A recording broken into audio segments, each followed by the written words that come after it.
Bueno, buenas tardes. Gracias por acompañarnos. Vamos a dar inicio a la segunda reunión del año de la Sociedad Argentina de Periodismo Médico. Antes de pasar a la reunión, comentarles que está abierta la inscripción para el curso. El próximo viernes se inicia el segundo módulo. El curso se cursa por módulos.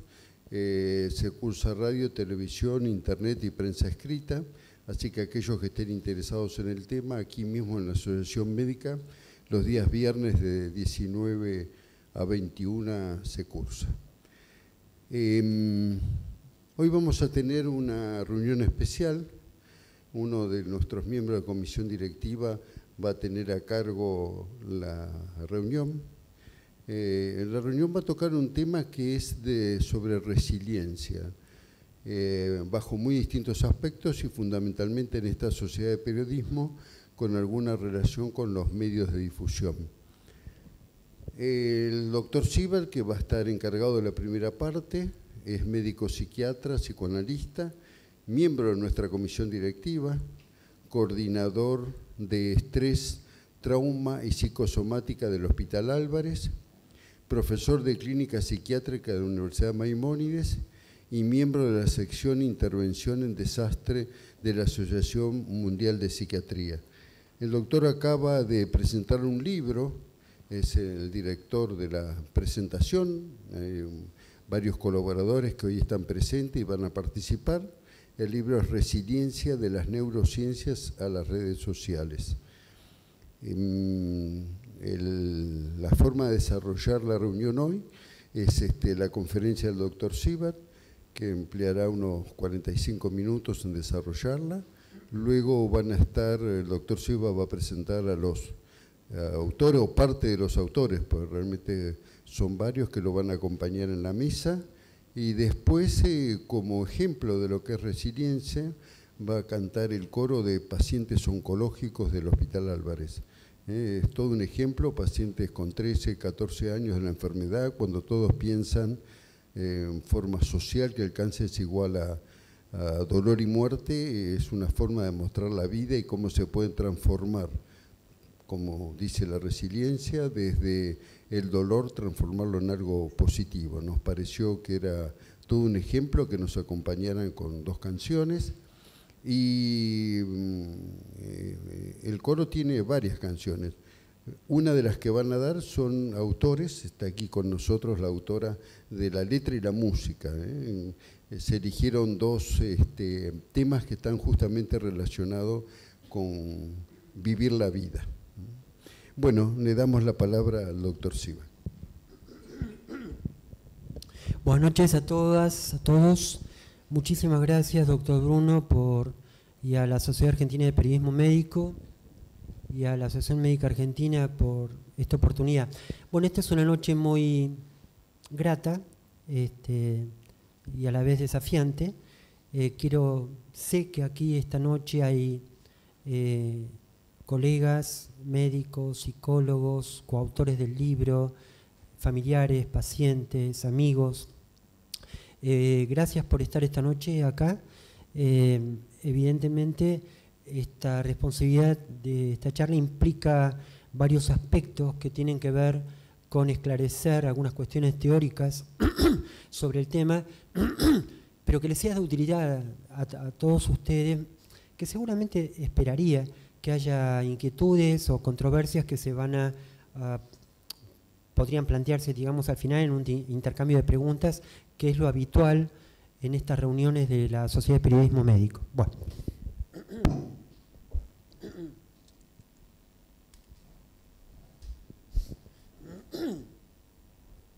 En esta diapositiva que abre la charla están los logos de la Sociedad de Periodismo Médico, de la Asociación Médica Argentina, que son un poco los anfitriones de esta reunión, el afiche que integra la actividad con la tapa del libro como logro, porque también esta es una noche de algún modo de reunirnos para un acto creativo, para digamos, para festejar un acto creativo que es siempre un libro.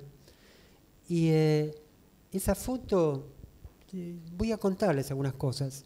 De todas las fotos que yo pude haber elegido, esa foto está sacada en Bogotá, en el año 2011, cuando fui invitado por la Sociedad de Residentes de Psiquiatría de Colombia, y algunos de los alumnos, futuros psiquiatras de Colombia y de otros países están esta noche acá, y vaya a saber por qué, pero quizás reúne uno de los momentos más gratos que yo pude tener en mi vida, y quizás es como una foto inspiradora para seguir adelante. Veamos. La resiliencia como tal es un concepto que tiene unos 20 a 30 años y que surge del campo de la educación a partir de la observación de chicos en serias dificultades socioeconómicas y serios traumas como pérdidas familiares en Hawái, donde se observaba que a pesar de esas condiciones adversas, esos chicos habían tenido buenos logros académicos y habían podido seguir adelante. Esa fue la primera observación,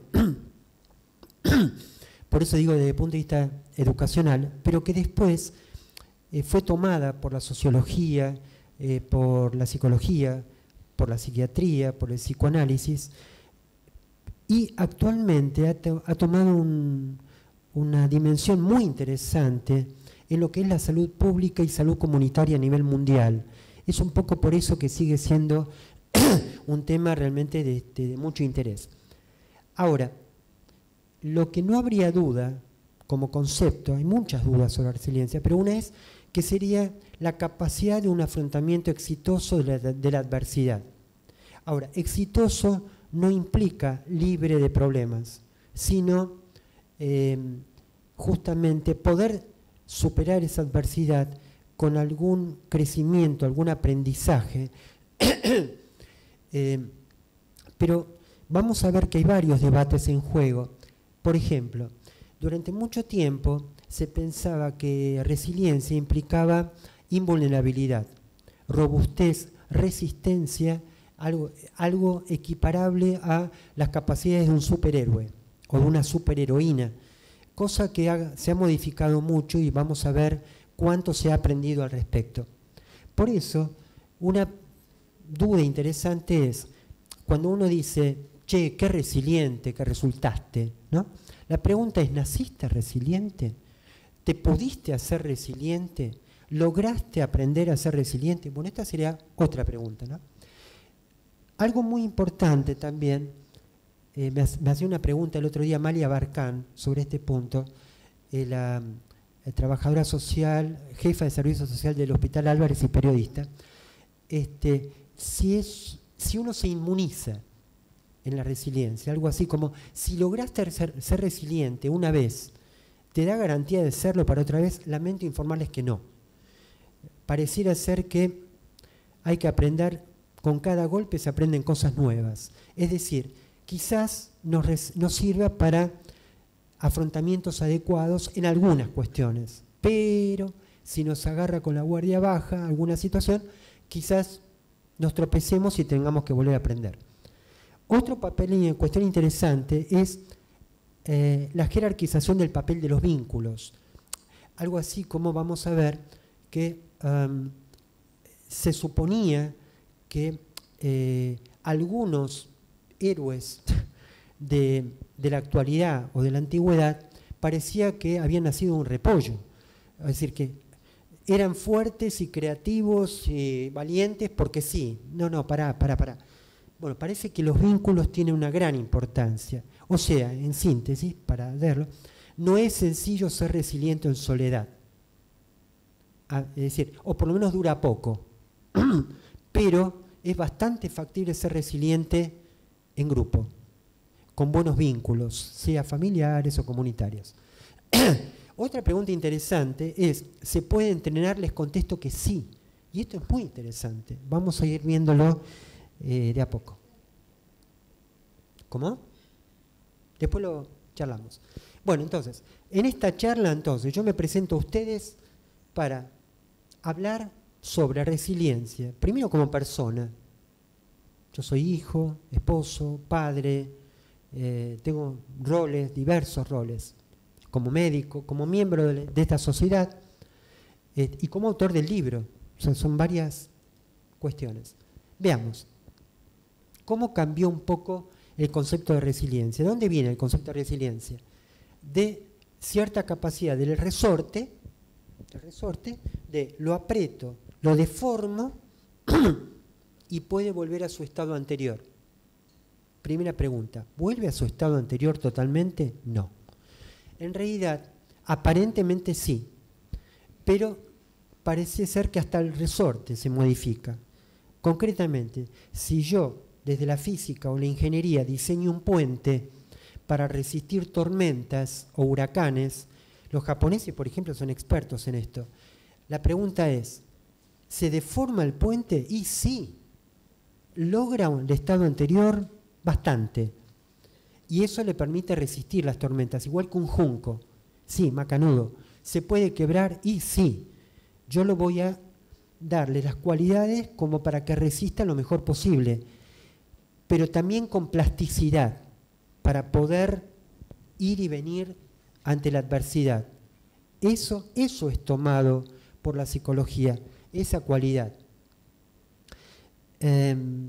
Sin embargo, una de las cuestiones muy interesantes es cómo se ha desarrollado el concepto de resiliencia para transformarse en un concepto multidimensional, que es un poco lo que intentamos transmitir en el libro. O sea, para clarificar, yo estoy acá parado frente a ustedes, ojo, con los bastones, con mis 65 años, con mis achaques de salud, hablando e intentando desempeñar un rol creativo que me gratifique a mí, que le sirva a ustedes. Pero yo no estoy acá, yo no nací de un repollo.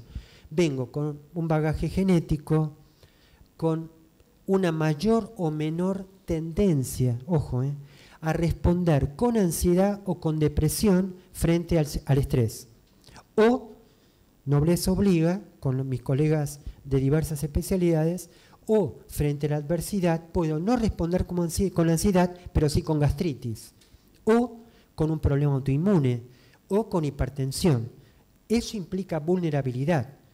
Pero a su vez, si estoy acá, es quizás porque otros factores me permiten compensar esas vulnerabilidades y poder afrontar esta situación de esta manera.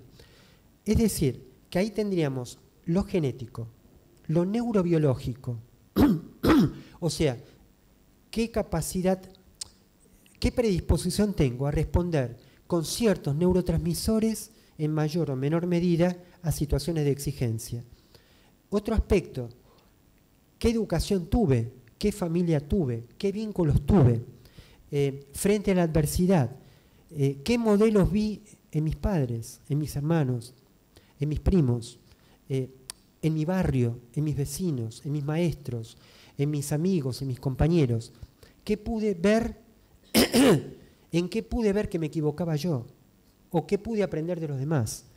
Y esto no solamente fue en la infancia, es en la adolescencia, o, como decía el doctor Bruno, si yo tuviera un problema oncológico, ¿qué voy a encontrar en otros pacientes oncológicos, en mis pares en ese momento, para identificarme o no, o aprender a enfrentar esto nuevo? ¿No? ¿Quiénes están acá? Nelson Mandela, minoría étnica, apartheid, pobreza, Sudáfrica, damnificado por violencia, preso, torturado. Frida Kahlo, minoría, poliomielitis, múltiples operaciones, múltiples cirugías, con dolor, tenemos luchadores, Stephen Hawking, abajo a la izquierda, a la derecha abajo a la derecha, Boris Cyrulnik, Veamos. Stephen Hawking, enfermedades degenerativas, neuromusculares.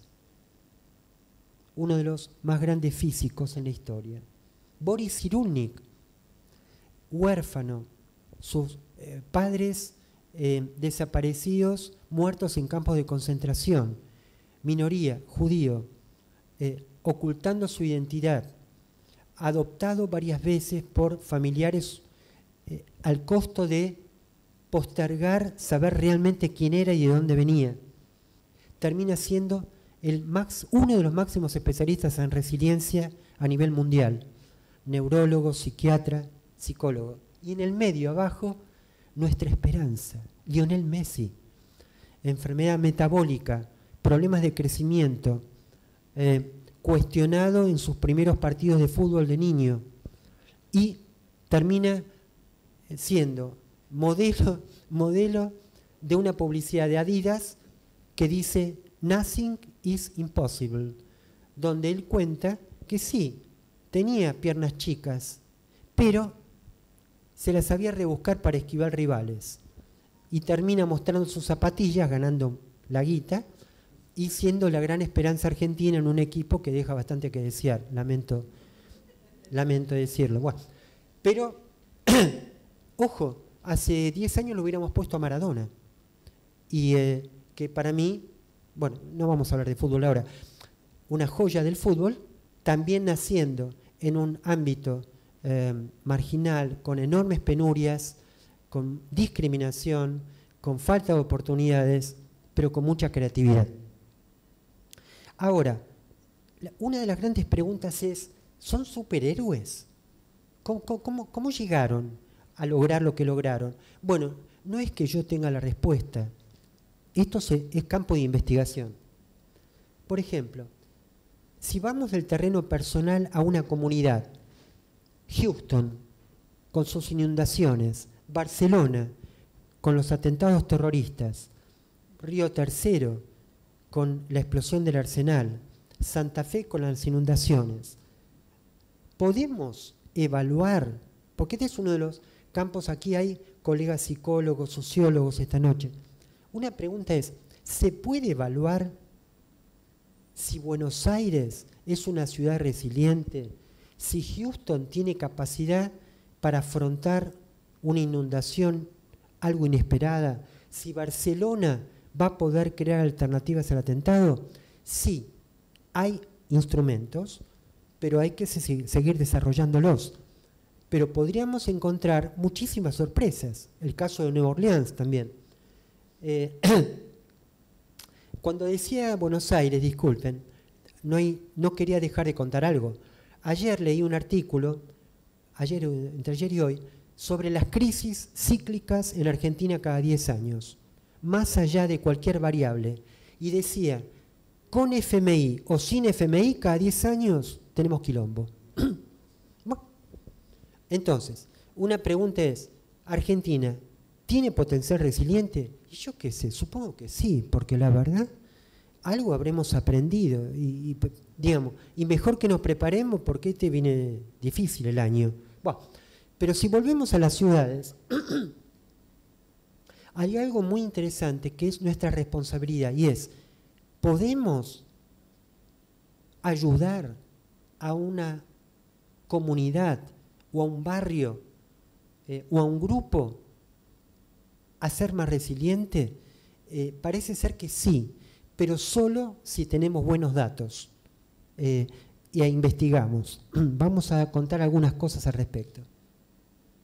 Por ejemplo, lo que sí les puedo plantear es que todos nosotros, potencialmente, no solamente que podemos ser un poquito más resilientes, estoy seguro, sino que además podemos ayudar a otros a ser más resilientes.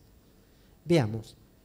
Los campos de investigación que intentamos empezar a develar en el libro pasan por la resiliencia individual, resiliencia en niños, resiliencia en adolescentes, en minorías étnicas, minorías de género, familias, comunidades y algo muy importante, y es la aparición de nuevos grupos vulnerables.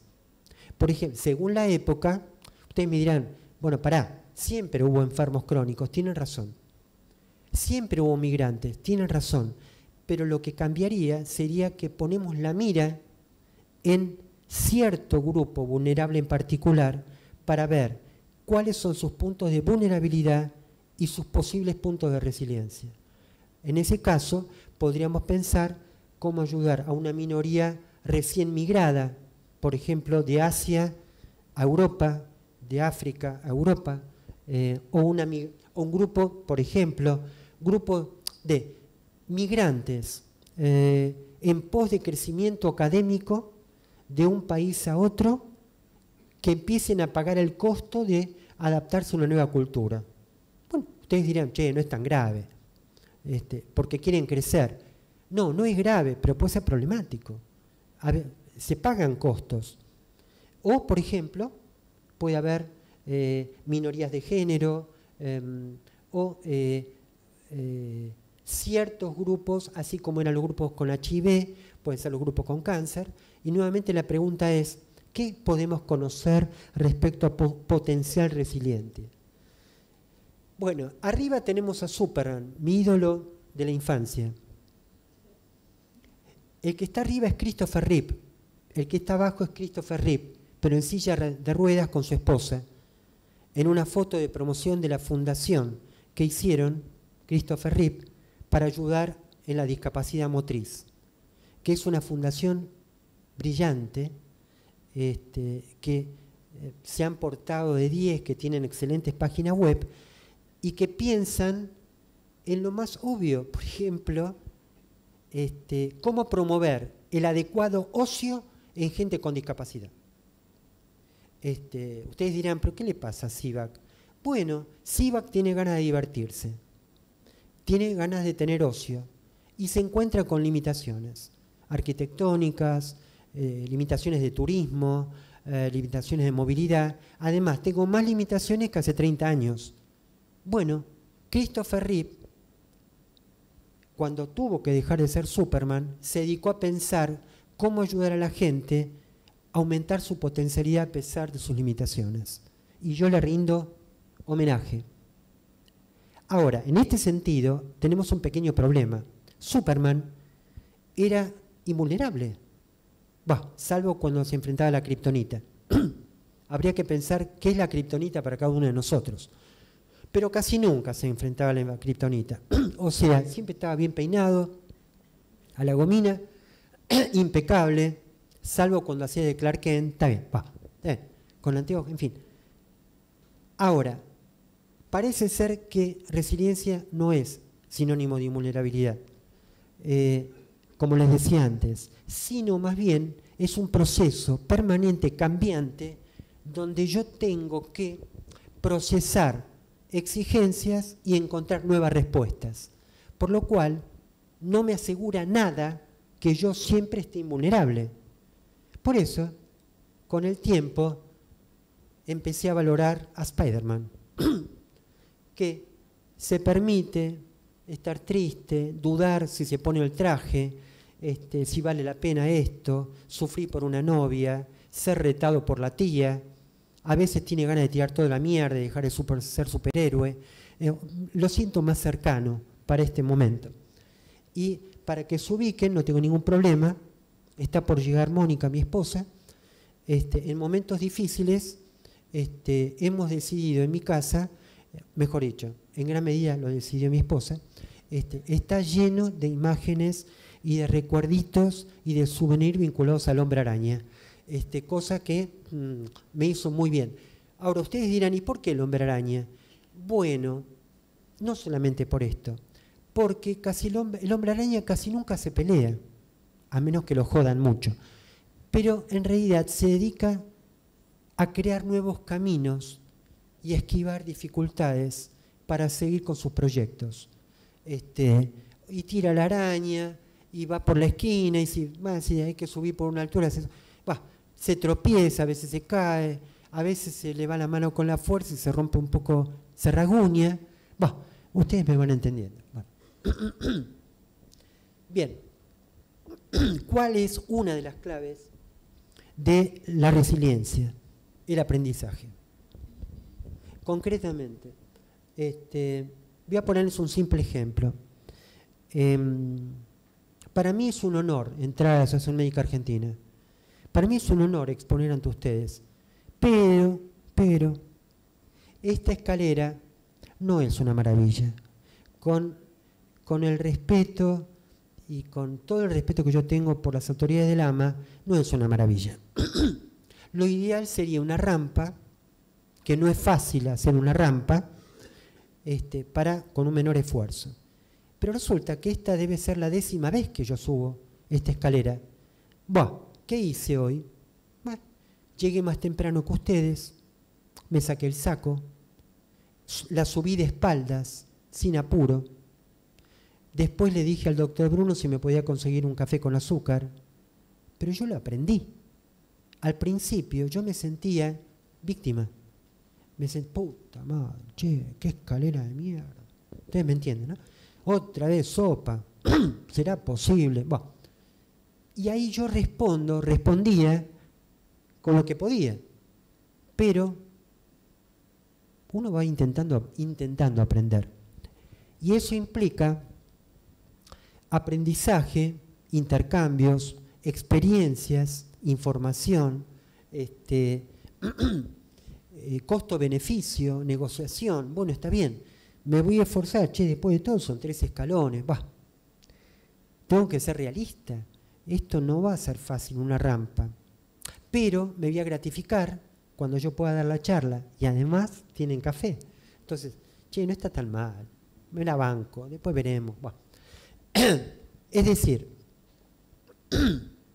que lo ideal frente a la dificultad es un proceso de búsqueda, de decodificación de la experiencia, de encontrar, si no lo encuentro yo, investigar modos de resolución creativos, novedosos, donde haya esperanza, ya lo vamos a ver, realismo, poder pedir ayuda, poder esperar. No es fácil, pero veamos. Otro aspecto importante es si se puede crecer después de un trauma. Este es un concepto muy importante, crecimiento postraumático. Hay 2 autores, Calhoun y Tedeschi, que lo han considerado mucho este tema, y yo creo que esto es muy interesante, en el sentido de, por ejemplo, se ha estudiado lo que se llama un antes y un después. O sea, si yo me enfermo, léase abruptamente, o soy víctima de violencia, o víctima de discriminación, etc. Bueno, más allá de los efectos clínicos que pueda tener de ansiedad, de insomnio, de pesadillas, de depresión, la pregunta es, ¿puedo aprender algo? ¿Me puede servir para tener otra visión del mundo, sobre mi papel en el mundo? ¿Pude aprender algo? ¿Pude aprender a reconocer que no estoy solo en el mundo y que necesito ayuda de otros y que quizás con la ayuda de otros puedo ver otra dimensión del problema? ¿Puedo madurar? Bueno, no todos podemos hacerlo, pero en distinto grado algo puede aprenderse. Veamos algunas cuestiones que se han estudiado, factores psicológicos. Como les decía, la pregunta es, ¿implica invulnerabilidad? Parece que no, pero sí algunas cosas se han demostrado que sí. Por ejemplo, optimismo. Hablo de optimismo realista, de esperanza, que sea como sea, alguna vuelta le voy a encontrar, que sea como sea, vale la pena seguir adelante. Ustedes dirán, pero a veces yo pierdo la esperanza. Tenés derecho a perder la esperanza. La pregunta es, ¿se puede trabajar, volver a tener esperanza? Sí. Pero eso implica, como aquí vamos a ver entre los expositores del libro, autores del libro, el rabino Aryeh Stockman, en el sentido que toma, entre otras cuestiones,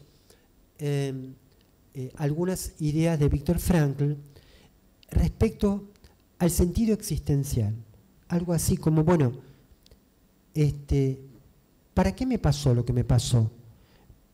¿Me puede servir para pararme de otra manera en la vida? Y en todo caso, ¿tengo claro para qué quiero seguir viviendo?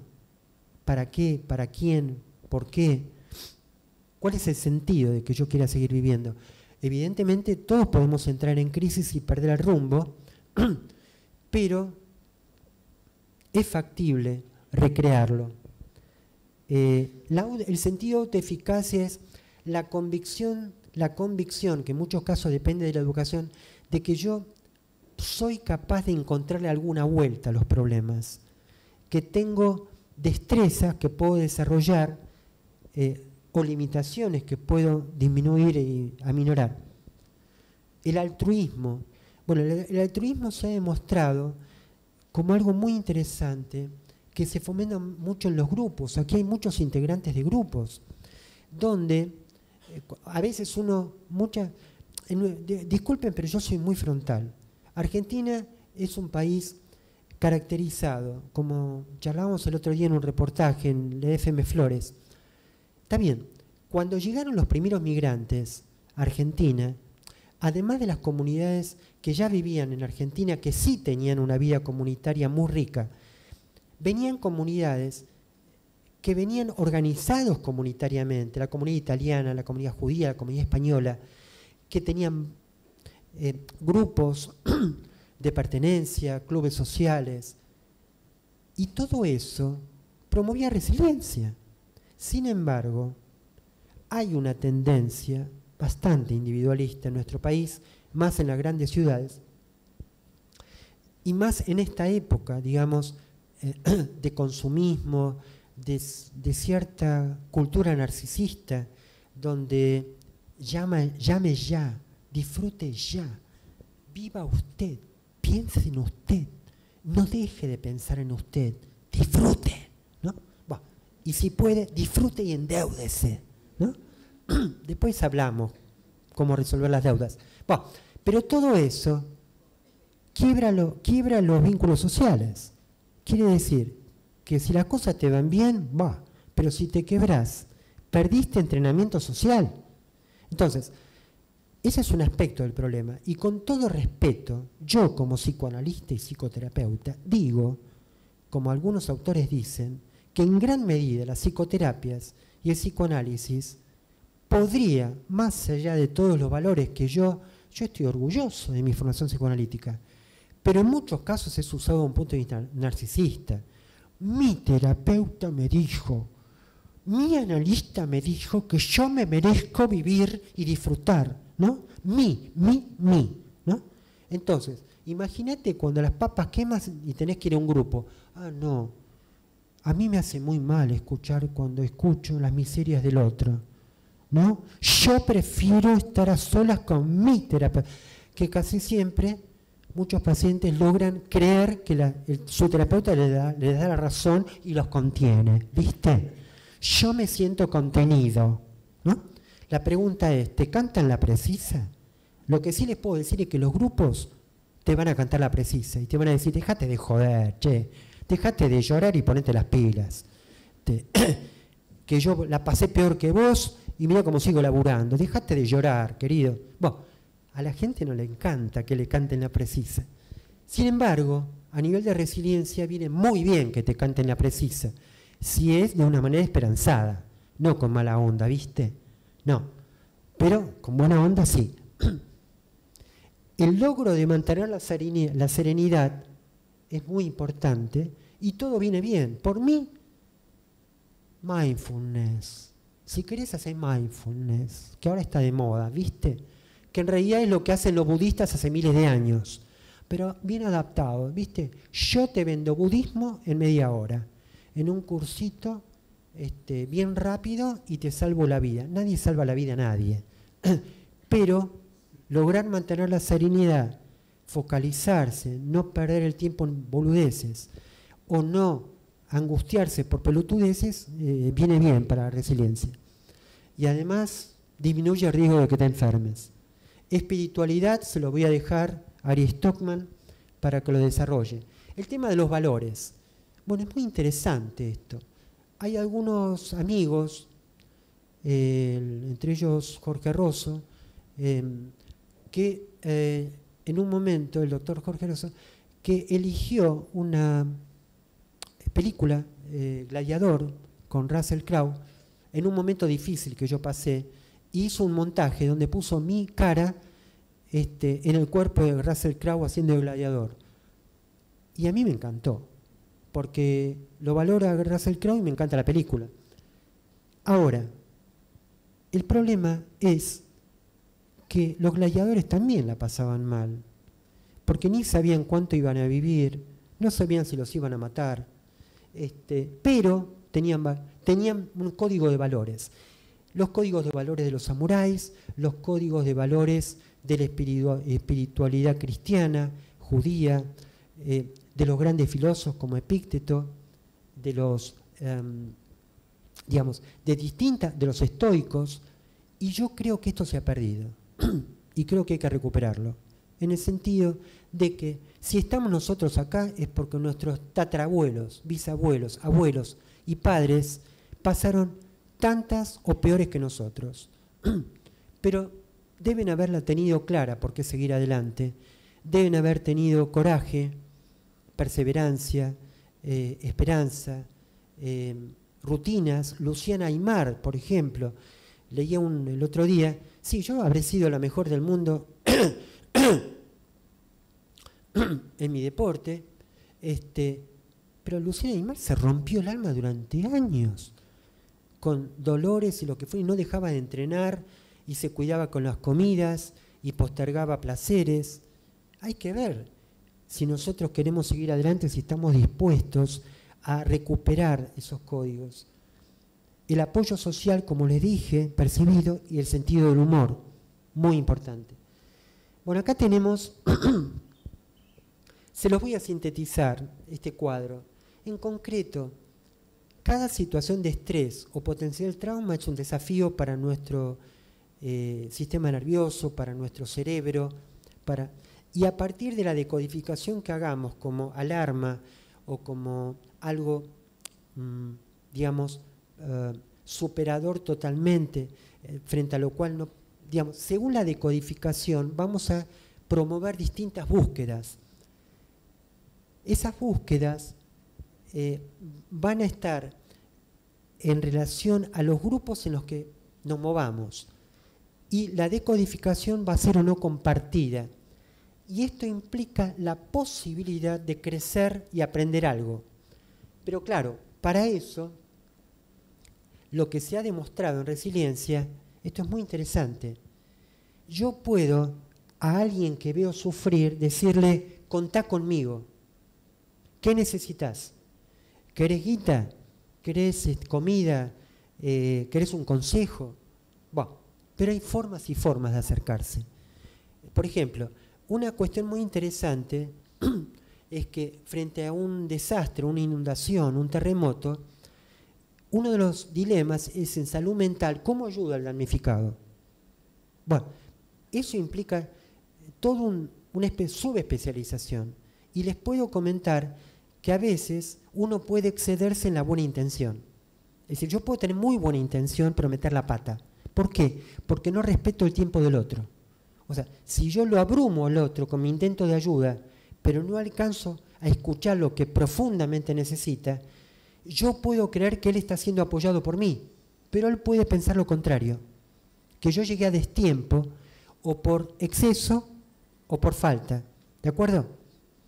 Bien, no se preocupe. Bueno, entonces, a lo que voy es que en resiliencia parece ser fundamental lo que yo siento como apoyo percibido, lo que yo percibo, si yo percibo que me están apoyando, ¿sí?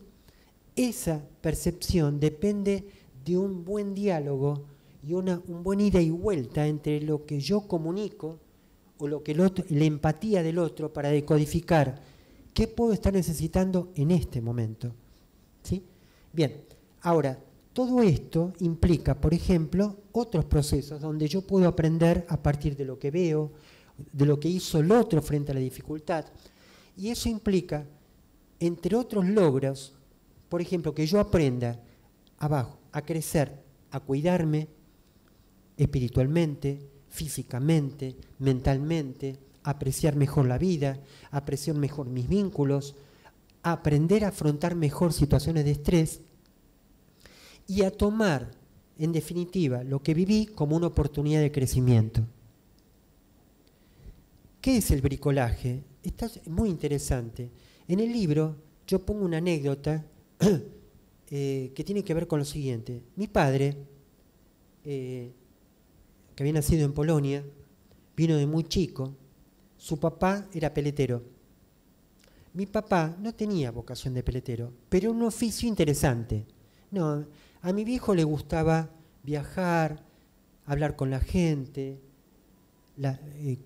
plantar flores, y le gustaba la oportunidad que le daba la peletería de conocer poetas, escritores, pintores, bailarines. Era un foro la peletería. Pero eso no es lo más importante que le quiero transmitir. Mi papá le encantaba en la peletería hacer reformas, o sea, crear con retazos, nuevas creaciones o mejorar tapados dañados. Ustedes dirán, y bueno, miren en qué termina el hijo. Bueno, no fui peletero, pero yo también intento reparar daños. No sé si lo quieren llamar así. Bueno, pero a lo que voy, lo interesante del caso es que el concepto actual de resiliencia pasa por el bricolaje. El bricolaje es un concepto que tomó Lévi-Strauss, después lo podemos charlar, el filósofo, que al recorrer, y antropólogo, que al recorrer, al conocer culturas selváticas, culturas primitivas, veía que gente que no tenía formación académica tenía más recursos para resolver dificultades que su propia gente del ámbito académico. Y ahí empezó a valorar la intuición de las distintas culturas, la historia de las distintas generaciones que transmitían destrezas y habilidades de todo tipo para resolver despelotes. Y ahí plantea digamos, el rescate de la creatividad del bricolaje, de usar herramientas, telas, todo tipo de herramientas o recursos intelectuales o intuitivos no académicos para resolver adversidades. Esto sería una clave de la resiliencia. Si podemos desarrollar el bricolaje de no usar solamente las herramientas conocidas, sino de permitirnos la libertad de crear nuevas alternativas para resolver problemas. Que en muchos casos nuestros propios esquemas, nuestra rigidez nos impide esto. Doctor Bruno, ¿me puede recordar cuántos minutos tengo? Macanudo. Entonces, voy a sintetizar. Podemos evaluar resiliencia y deberíamos, antes de planear, intervenir en resiliencia.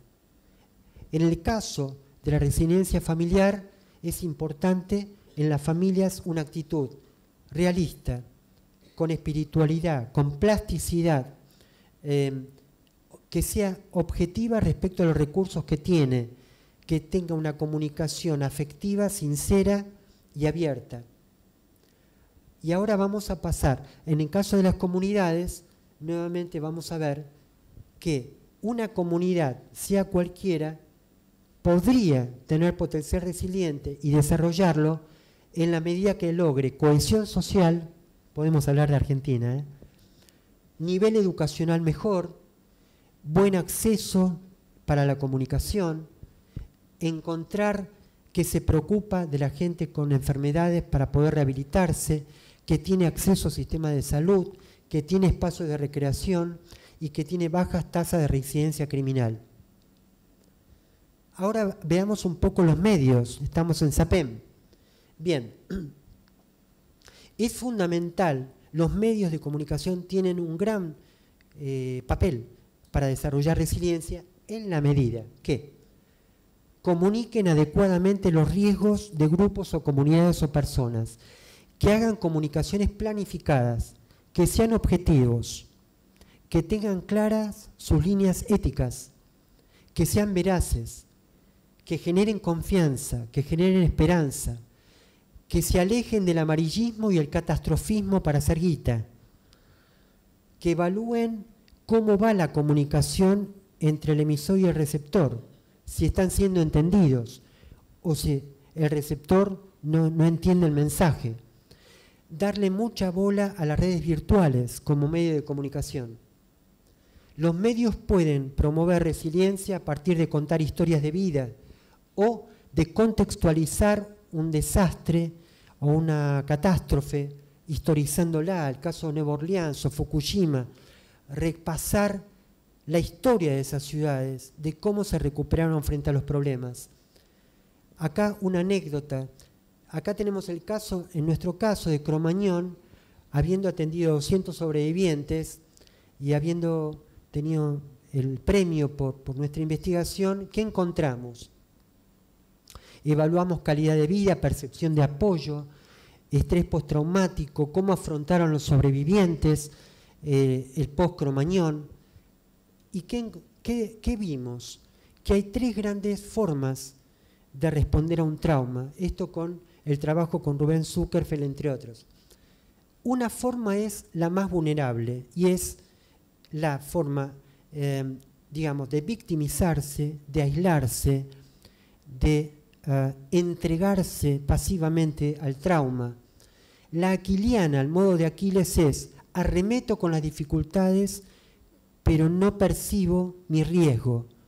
En el sentido de, por ejemplo, había damnificados que estaban preocupados por no haber salvado más gente, pero no iban ellos a sus controles clínicos, ¿sí? Y se aislaban. Estos eran algunos de los que más estrés postraumático tuvieron. Y algunos, un porcentaje aproximadamente un 20 a 30%, que buscaron ayuda, particularmente en grupos de pertenencia, grupos de rock, en su vecindario, que pudieron pedir ayuda y que para ellos Cromañón fue un antes y un después, que pudieron replantearse cómo querían seguir viviendo. Entre los grupos expuestos a tener en cuenta los migrantes, niños, adolescentes y mujeres víctimas de violencia. Ahora me paro frente a ustedes como autor y compilador del libro. Este es un logro donde un trabajo grupal que nos dio placer y que esperamos que sea un instrumento que pueda ser utilizado por los lectores para promover su propia resiliencia o la de otros. Aquí tenemos los autores, no todos están presentes hoy. Raquel Amaya, que escribió junto con Aide González, que sí está, que ya la voy invitando para que se prepare a venir al escenario. Escribieron sobre organismos no gubernamentales y fundaciones en pacientes crónicos. Andrés Aceño, que no está, que escribió sobre canto coral como herramienta de resiliencia. Héctor Basile, que está, resiliencia en adolescentes. Gloria Bracci, que está en Mendoza, resiliencia comunitaria y medios de comunicación ante los desastres. Diego Feder, que hasta ahora no lo vi, sobre psicoterapias. Federico Sivak, mi hijo que está presente, que escribió sobre cine como herramienta de promoción de resiliencia. Ari Stockman, espiritualidad. Gustavo Tafet, neurociencias. Rubén Zuckerfeld y Raquel Sonis de Zuckerfeld, que escribieron sobre psicoanálisis y aportes en resiliencia. Acá están los temas.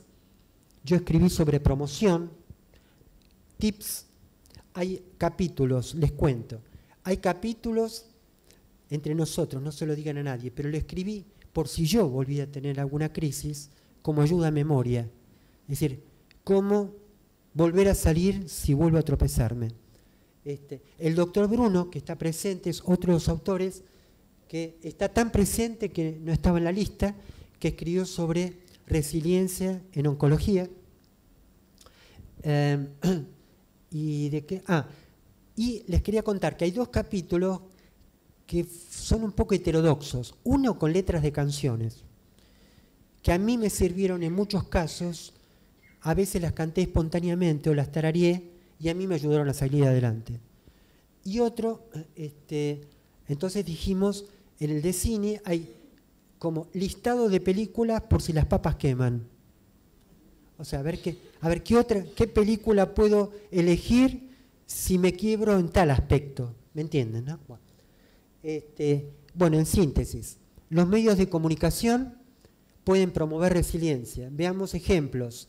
Este será un ejemplo, una historia de vida luego de una situación de violencia. Entonces, el diario reportea a la damnificada que cuenta cómo salió adelante. Esta es una manera. Otra, un artículo conceptual de La Nación con entrevistas sobre aspectos teóricos y clínicos de la resiliencia. Otra, tapas de diarios en desastres. Por ejemplo, fíjense, el del medio vende mucho, pero yo no sé si sería inspirador. Revivió el terror, la verdad que... Bueno.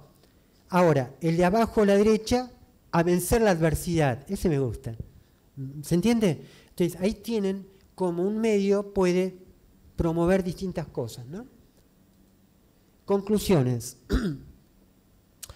La resiliencia es un proceso continuo que se puede promover. Es muy importante la promoción, el apoyo, los vínculos. Una cuestión.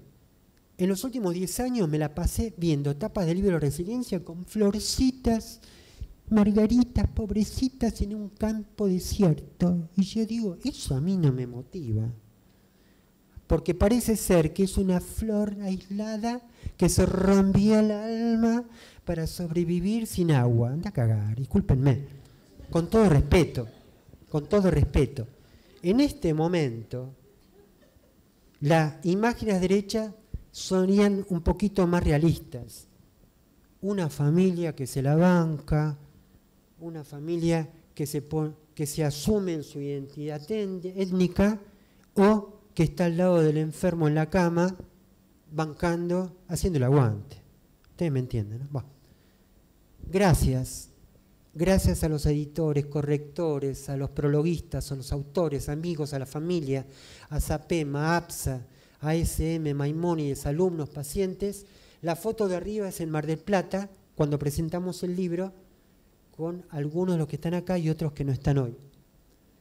Nuevamente, muchas gracias. Un mail, el mío, una página de Facebook de resiliencia, una página web, un celular y el mail de Federico Sivak para consultas sobre el libro, sobre distribución, sobre ventas, sobre compras a distancia, etcétera. Si quieren lo copian, y yo terminé y invito a Mario Bruno, a Aide González, a Héctor Basile, a Claudia Teodori.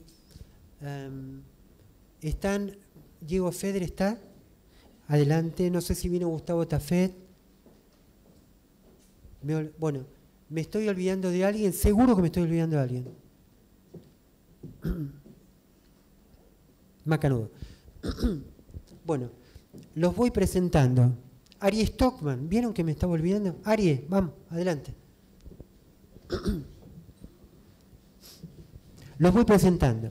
Aide González, presidenta de Linfomas Argentina, odontóloga, con enorme experiencia en... Dale, sentate, dale. Enorme experiencia en el uso de las redes virtuales, en los grupos de autoayuda y la promoción de resiliencia en pacientes, en este caso, con enfermedades hematológicas en general. Claudia Teodori, siéntense, vengan, che, vamos, estamos en familia, vamos. Bueno, Claudia Teodori, doctora en sociología, especialista en promoción de resiliencia en mujeres víctimas de violencia. Arie Stockman, contador, rabino, coordinador de grupos de autoayuda en oncología y referente en el hogar Hirsch, en geriatría y en pacientes con distintos problemas crónicos. Diego Feder, doctor en psicología, titular de psicoterapias, Universidad Maimónides, y autor del capítulo de psicoterapias. Héctor Basile, especialista en adolescencia, psiquiatra infanto-juvenil. Mario Bruno, casi todos lo conocen. presidente de SAPEM, oncólogo, autor del capítulo de Resiliencia en la Oncología. Bueno, no sé cómo vamos a intervenir, pero yo sugiero que ya... Aide, acá yo no me voy a sentar. Perdón un segundo. Sí. El aula tenemos horario fijo de entrega. Sí, sí. Va a cantar 10 minutos el coro, Bien. así que por favor lo que pido es que no pasemos de 5 minutos Entonces, cada uno. 5 minutos, ya que están sentados así. Aide, empezarías vos, te doy el micrófono. Le vas pasando el micrófono. Okay. Bueno, buenas tardes. Gracias, doctor Sivak, por haberme permitido escribir unas pequeñas líneas en este libro. Yo soy paciente también y hablo sobre el papel de las redes sociales en la contención de los pacientes recién diagnosticados. A ver, cuando uno recibe un diagnóstico de una enfermedad oncológica, lo primero que siente, entra en estado de shock y lo primero que siente es que solamente a él le está pasando. Y es muy raro encontrar en su alrededor a alguien que esté pasando por lo mismo. En el año 2003-2004, que estaba en ese momento de moda el MSN, no recuerdo cómo entró a mi red un joven de México, Jaime Molina, un chico de 19 años, recién diagnosticado de un linfoma de Hodgkin, muy desesperado, no sabía qué era eso, y bueno, yo le explicaba qué era, las posibilidades que tenía de tratamiento, los cuidados, y él constantemente me preguntaba, o estaba muy enojado porque había días que él quería ir a la playa y con sus amigos y no podía ir a la playa, o perdió un semestre en la facultad, y yo desde este lado de la computadora lo animaba y le explicaba que 6 meses en la vida no es nada, que lo importante es curarse. Pero hay algo que me marcó. Al final de unos cuantos meses, un día entro en la computadora, él estaba y me dice, mire, le quiero comentar que me dio en el alta y le quiero agradecer, porque en estos meses había días que yo me pasaba horas frente a la pantalla esperando que usted entrara, porque era la única persona que comprendía por lo que yo estaba pasando y me ayudó muchísimo.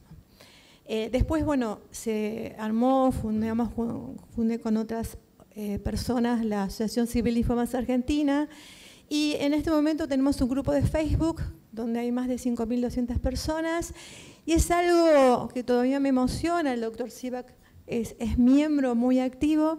Cuando, por ejemplo, entra una persona recién diagnosticada con toda la ansiedad y todas las preguntas, y en menos de 10 minutos hay 20 personas hablando con él, apoyándolo, diciéndole no estás solo, y siempre con una actitud positiva, y la verdad que para mí me parece que en este momento las redes sociales es una herramienta que podemos usar muchísimo. Por supuesto es un grupo moderado, que eso es muy importante, pero bueno, es muy importante, y casualmente me están invitando de otra ONG para yo ayudarles a armar una plataforma similar para otra patología. Bueno, muchas gracias. Bueno, buenas noches. Es un placer estar con ustedes compartiendo este evento, y la verdad que fue un desafío incorporarme en el proyecto del doctor Sivak. Yo trabajo desde hace unos años desde Educación para la Salud en hospitales públicos con temas de derechos de mujeres, y el tema de la violencia de género es uno de mis áreas de investigación. Estudio las trayectorias de las mujeres, o sea, qué hacen las mujeres para resolver su problemática, a quiénes recurren. Las trayectorias, ustedes imaginarán, son muy largas, intermitentes, tortuosas. Bueno, en estos caminos nosotros lo que ubicamos es que tienen situaciones de mucha soledad, de mucho aislamiento. En general, sus lazos sociales están bastante deteriorados, a veces no tienen una inserción laboral, bueno, varias cuestiones que dependen de múltiples factores y elementos, ¿no? El contexto social, económico. y de las respuestas que venimos encontrando y venimos proporcionando desde los organismos estatales. A veces no tenemos la respuesta inmediata, el apoyo social no llega, no hay una comprensión de las mujeres, no se entiende la singularidad de la problemática y en el trabajo que desarrollo en el libro yo destaco algunas de las experiencias de las mujeres que tienen que ver con la restitución del lazo social, el encuentro con otras mujeres, la posibilidad de, a través de espacios con pares, de volver a insertarse socialmente, volver a tener un acompañamiento, rearmar sus redes vinculares. Destaco la creatividad, que muchas veces nosotros desde de las instituciones pensamos que tenemos todas las respuestas y en realidad frente a falta de respuestas efectivas o estandarizadas, lo que ubicamos es que las mujeres encuentran espacios por donde armar sus propios caminos, sus propias trayectorias que tienen que ver por ahí con un espacio artístico, con la militancia, con empezar una carrera, ¿sí? A veces no es ni el espacio del sistema de justicia ni del sistema de salud el que les da respuestas. Ellas encuentran otros caminos alternativos y esto es bastante bueno poder verlo y estudiarlo y destacarlo. Una de las cosas para terminar que quiero destacar es estas mujeres, un poco como decía Roberto en su presentación, y yo lo vi claramente en mi investigación, no son las mismas después de todo ese proceso dramático, de mucho sufrimiento. Ellas están transformadas, aprenden, recurren a nuevos saberes, ¿sí? Se vuelven en algunos casos expertas. Yo hablo de proceso de expertización. Conocen un nuevo lenguaje, conocen recursos nuevos, ¿sí? Se hacen expertas en la problemática y a veces eso les sirve para ayudar a otras y ayudando a otras se ayudan, obviamente. Bueno, habría muchas más cosas que decir, pero por ahí sí destacar que en todas estas aristas del problema, como ustedes habrán visto, yo las pongo en clave social, soy socióloga, ¿no? Y las respuestas, entiendo, también son colectivas.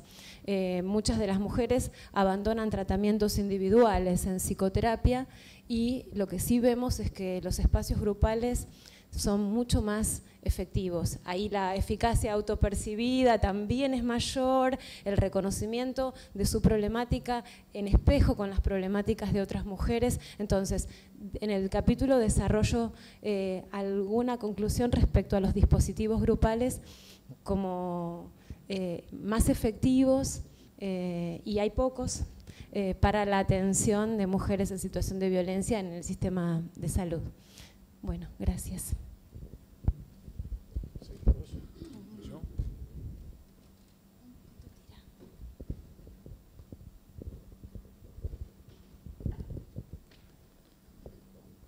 Buenas noches, gracias Roberto, gracias doctor Bruno en representación de las instituciones que ustedes representan. Me toca hablar de algo que la gente no quiere, que es ocuparse de la espiritualidad. Que espiritualidad no es lo mismo que rezar, no es religión. El concepto de espiritualidad tiene que ver con cada uno de nosotros seres humanos. Hablamos del espíritu.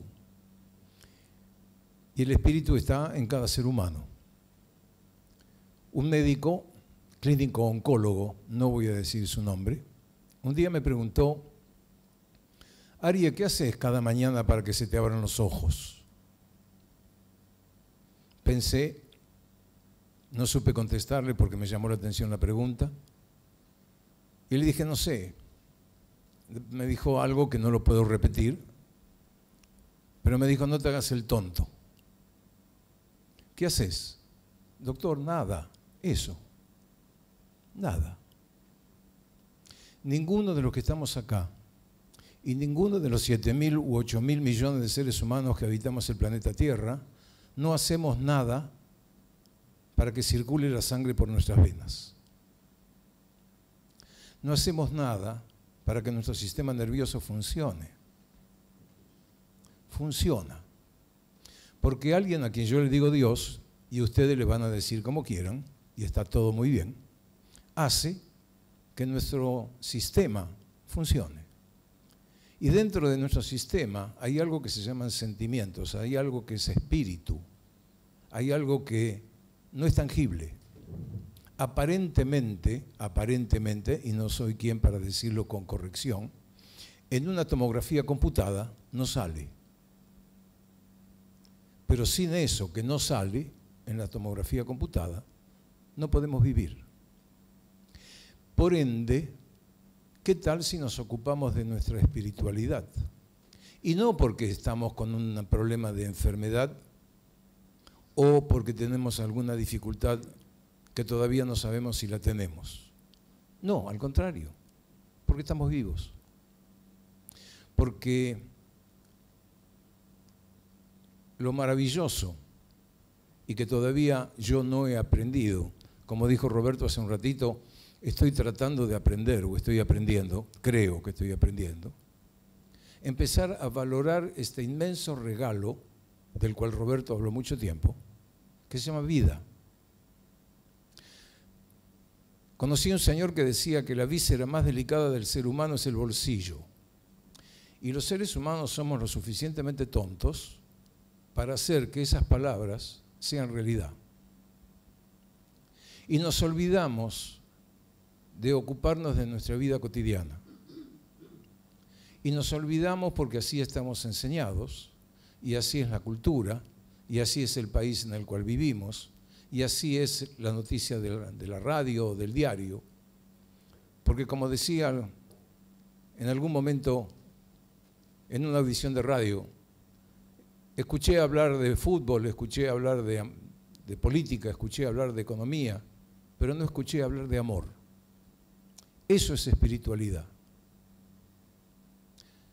Y hay un pasaje, no voy a decir versículo bíblico porque si no me voy a poner la camiseta de rabino, que dice, ama a tu prójimo como a ti mismo. Nos amamos. Amamos al prójimo. ¿Quién es mi prójimo?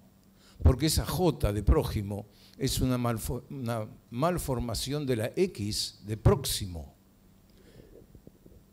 Él es mi próximo y ella es mi próxima, y los que están acá, también, y ustedes también son mis próximos, que a su vez se transformó en prójimo. Y entiendo que en este concepto de vida, con V corta, lo importante es que tomemos conciencia de cuánto podemos ayudar y ayudarnos a resolver las dificultades que cotidianamente se nos presentan. Y viviendo en la República Argentina, en nuestro querido Buenos Aires, en el cual yo he nacido, las dificultades no están ausentes. Y hablando con una compañera que está presente, solemos decir que los argentinos somos resilientes. ¿Cómo hacemos para seguir viviendo? Y tuvimos esta situación económica, y tuvimos la otra situación económica, y tuvimos una tercera y cuarta y quinta situación económica, todas diferentes, ninguna conocida por nosotros, y aquí estamos. ¡Qué maravilla! ¿Será que somos resilientes? Tal vez sí. Tal vez estamos aprendiendo, tal vez estamos creando un sistema de resiliencia que nos permite vivir sin saber todavía lo maravilloso y valioso que recibimos cada día cuando nos despertamos. Y para concluir, les voy a decir lo que sí dice en nuestra tradición judía, y yo como rabino la pongo en práctica día a día, cada mañana. Cuando nos despertamos, cuando nuestros ojos se abren, debemos decir gracias. Gracias, y yo digo gracias a Dios, porque estoy vivo. Gracias.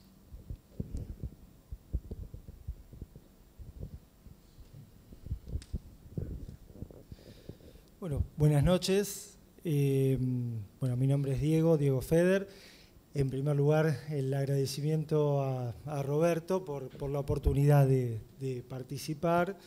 Tengo el gran placer, el orgullo de que Roberto me considere su amigo. Yo, obviamente, también, pero lo considero un gran maestro para mí, con quien compartimos muchas cosas lindas en las actividades académicas. Y cuando me invitó a escribir sobre un capítulo sobre psicoterapias en resiliencia, justamente la resiliencia es un campo muy desafiante para la psicoterapia, que tal vez uno de los más desafiantes, porque justamente como Roberto lo planteaba, es un concepto que tiene que ver con una multidimensionalidad y con un proceso de aprendizaje. Entonces el campo de la psicoterapia tiene ese desafío de poder generar distintas posibilidades para que los pacientes aprendan y desde diferentes aspectos puedan justamente encontrar ese punto que les permita superar sus puntos adversos, ¿no? Sus situaciones adversas. Y el campo de la psicoterapia, como es tan variado, el desafío es justamente cuál es el modelo más adecuado para trabajar con un paciente o cuál es el mejor modelo que conocemos. Y bueno, justamente como esto es una gran pelea dentro del campo de la psicoterapia, el desafío es el desafío de ir integrando los distintos aportes, ¿no? Entonces el capítulo habla un poco de esto, de la posibilidad de integrar los aportes de las distintas escuelas a partir de aquellos puntos en los cuales cada una de las escuelas, no hemos podido mencionar todas porque es imposible en un libro, pero en aquellas donde cada una hace hincapié en algún aspecto del crecimiento. Y esto se ve muy claramente reflejado cuando pensamos en los pacientes, o al menos en la experiencia que yo tengo, cada uno de los pacientes se expresa de un modo diferente, que es aquello que los ayudó a superar determinada situación a partir mismo del proceso de psicoterapia. Yo recuerdo que hay pacientes que me han dicho que no... Un día que estábamos hablando justamente, haciendo psicoeducación sobre la psicoterapia, el proceso que estábamos haciendo, me dice, mira, yo no sé bien cómo es esto de las escuelas de psicoterapia, pero el día que yo te conocí, que me saludaste con un abrazo y que saludabas a un paciente que se había ido con un abrazo, yo ese día entendí que había llegado a un buen lugar que me iba a ayudar. Eso lo planteó un paciente. Otros plantean otras cosas. Plantean cómo pudieron aprender a pensar de un modo diferente ciertas situaciones a partir de lo que trabajamos en sesión. Otro de los pacientes, cómo pudieron mejorar en los vínculos, cómo pudieron crecer en determinados acercamientos empáticos. Otros pacientes hablaban de cómo aprendieron a manifestar emociones de un modo distinto. ¿Qué quiere decir esto? Que justamente no hay un único modo de generar resiliencia, sino que hay múltiples. Y poder conocer los aportes de los diferentes modelos psicoterapéuticos ayuda precisamente a contar con mayor posibilidad de recursos en el abordaje de cada una de las situaciones, ¿no? Entonces, ese es un poco el planteo del capítulo, que cierra con un modelo, uno de los tantos modelos integrativos que en la actualidad se están desarrollando a nivel mundial y acá en la región, en Sudamérica. Cuento algunos autores que trabajan en integración y cómo, digamos, la apuesta a trabajar en resiliencia actualmente también se puede tomar desde ese lugar, ¿sí? Así que bueno, muchas gracias. Bueno, me tocan los minutos finales de esta intervención. Voy a hablar 2 palabras sobre adolescencia. Adolescencia es un periodo de la vida donde todo cambia, donde en cada momento afrontamos el éxito, la sobrevida, la ilusión, la decepción, el fracaso y la muerte. Porque adolescencia quiere decir eso, quiere decir adolecer, sufrir el proceso de resiliencia, y había una autora que relacionaba el tránsito de la adolescencia con la metamorfosis de los insectos. El niño que hemos dejado de ser y el adulto que todavía no sabemos ser y creemos que no vamos a lograr hacer nunca. Y se nos plantea el tema de que crecimiento y resiliencia forman parte de dos caras de la misma moneda. El adolescente sobrevive si tiene un mínimo de resiliencia. Si no, tiene dos posibilidades terribles frente al no poder utilizar la resiliencia, que son la caída en la drogadependencia o la caída en el suicidio. Dos flagelos cada vez más intensos. No hablamos de la violencia, que también está, pero la vamos a dejar un poco de lado en este momento. Y cuando hablamos del adolescente, hablamos de la escuela, hablamos del bullying,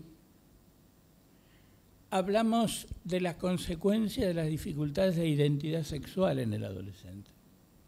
Por otra parte, ya que mencionamos el suicidio, una de las mayores causas de suicidio adolescente es el bullying, y otra de las mayores causas del suicidio adolescente es las dificultades de identidad sexual. Y tener la posibilidad de transmitir a estos embriones de vida que son los adolescentes, estos embriones de adultos que son los adolescentes, el concepto de que la vida está en sus manos, si pueden crecer en forma resiliente, eso les está mostrando a ellos que pueden ser dueños de su propia vida hasta donde las circunstancias los permiten. Y quiero recordar mi primer paciente. Y quiero recordar esa primera entrevista con mi primer paciente, que era un adolescente tardía. Ustedes saben que el adolescente crece a los 12, 13 años, a los 15 tiene el físico definitivo, pero el alma todavía las tiene así chiquita, porque además la maduración del sistema nervioso se va dando y se termina a los 25 años. Y hoy cada vez más hablamos que la adolescencia llega hasta los 30. Un paciente, y a veces nunca llegamos a la adultez, y somos los eternos adolescentes conflictuados. Mi paciente, el primero que yo recibo en mi consultorio, estaba en plena época de mi formación, tendría 25, 26 años, 3, 4 años de recibido de médico, y me dice, doctor, acá puedo decir la verdad, y si no, ¿para qué viene? Bueno, entonces escúcheme, yo vengo acá porque resulta que en la vida hay dos momentos importantes, el nacimiento, mi nacimiento y mi muerte. Y en mi nacimiento no tuve nada que hacer. Sí, el feto trabaja, mueve su cuello, se desplaza. Pero lo que más me preocupa es que tampoco en mi muerte voy a tener mucho para poder hacer. Y entonces mi salida es tratar de ser dueño por lo menos de uno de los dos extremos. O sea, me voy a suicidar para ser dueño de parte de mi vida, ser dueño de mi muerte. No les quiero decir cómo añoré tener resiliencia para no salir corriendo desesperado, porque recuerdo cómo me temblaban las piernas. Y empezamos a trabajar con él. Es cierto, no nos pertenece ninguno de los extremos, pero nos pertenece toda esa oportunidad, ese tiempo que nos regalaron, nos dieron, o qué sé yo qué, para justificar eso que nos regalaron y que nos vamos a perder sin que seamos protagónicos. Trabajamos 3 años. En esos 3 años construyó una familia. En esos 3 años concibió a su primer hijo. Y en un momento determinado él sentía, me puedo dar el lujo de soportar la vida, aunque al final ya la conozco. Pero lo que le va a dar sentido a mi vida es lo que haga entre un extremo y otro. Y quedamos en un acuerdo. Él me iba a llamar todos los 31 de diciembre mientras estuviera vivo. Hoy tengo 31 años. Perdón, 81 años. 31 tenía cuando nos dimos de alta. Pasaron 50. El último 31 de diciembre recibí su llamado para hablarme de sus nietos. Esto es resiliencia. Y otro ejemplo de resiliencia es el autor del libro. Él no quiere que lo mencionemos. Una vuelta lo mencioné y al rato que estuvo hablando dice, ahora me doy cuenta por qué me lo decís. Miren lo que es el proceso de resiliencia, que había construido su vida, transformado su vida en un ejemplo, y ni siquiera lo tenía consciente. Gracias, doctor Sivak, gracias por su ejemplo. Lo que nos queda de vida trataremos de ser dignos de usted.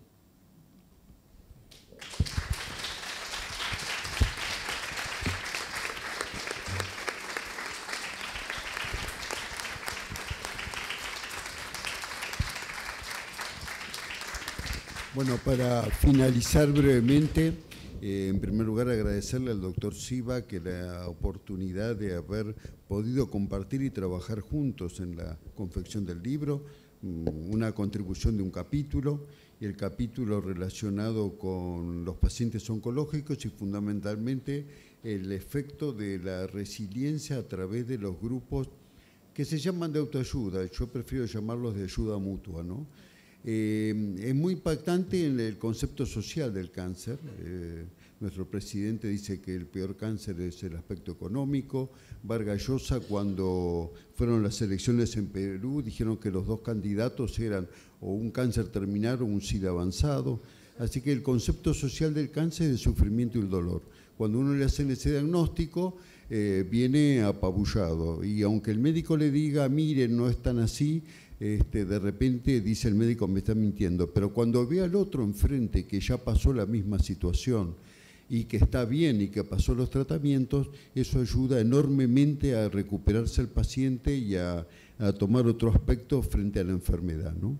En el grupo que formamos del Hospital Álvarez, yo trabajo en distintos grupos porque realmente me parece que eso es fundamental, pero el grupo mío, digo que pudimos fundar en el año 97, van ya bastante tiempo, 21 años, realmente ha pasado por muy distintas etapas, acompañados en momentos por psicólogos, otros momentos no, y realmente creo que es un ejemplo. El otro día estábamos en una audición de radio y nos contaban pacientes de 13 años, 14 años de la enfermedad, cómo se supera y cómo esa situación tan mala puede transformarse en algo de vida. El concepto es que el cáncer, en lugar de ser un concepto de sufrimiento y muerte, debe ser un concepto de vida, al revés, porque permite nacer nuevamente a una nueva vida. El que pasó algo, un hecho tan traumático, puede superarlo, es como que tiene otros conceptos y valora otras situaciones que antes estaban de lado. Así que creemos que esto es muy importante. El grupo que ahora nos va a cantar, y porque ser el ejemplo para cerrar esta velada tan excelente que llevó adelante el doctor Sivak y los autores, que los felicito como autores y en la presentación y en el tiempo que conservaron de lo que habíamos pedido. El grupo hizo muy distintas actividades. Entre ellas formó en algún momento una murga, disfrazados, y se pusieron el nombre de Oncolocos.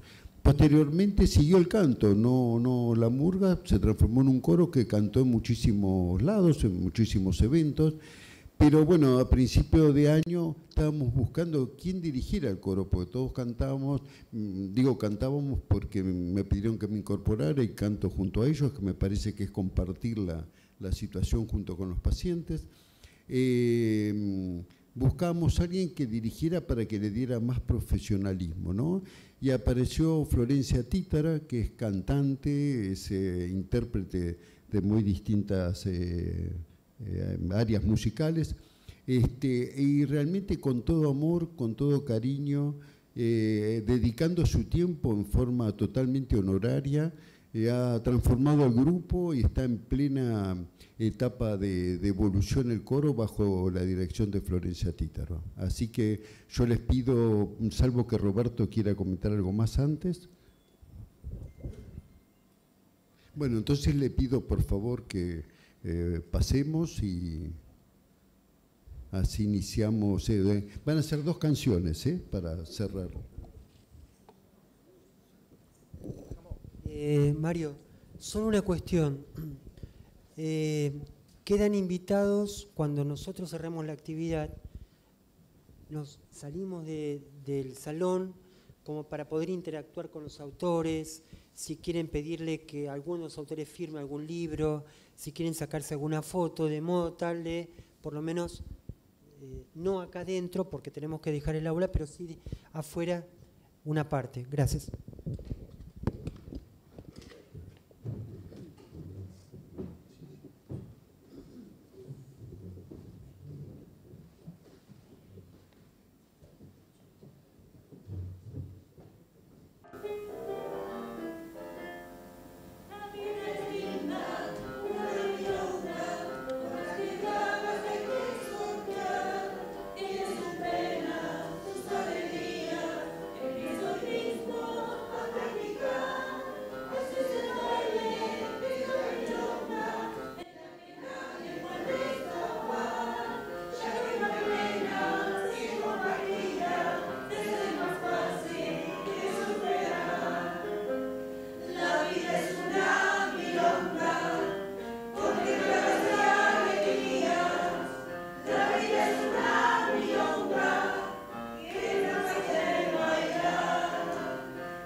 Soñar.